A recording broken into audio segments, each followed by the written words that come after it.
ఏ బాటైనా పర్వాలేదంట, సమయంతో సాగటమే మన సింపుల్ సిద్ధాంతం.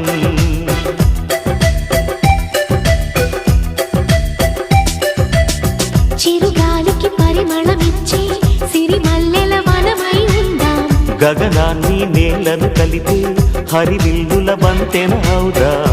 ఆనందం అంటే అర్థం మనమందా, ప్రతి పూట పాతై సాగే హుషారు సరిగమలో. ఎన్నో ఎన్నో రాగాలుండే సంగీతం కాదా, చల్లకి నవ్వుల కేరింత.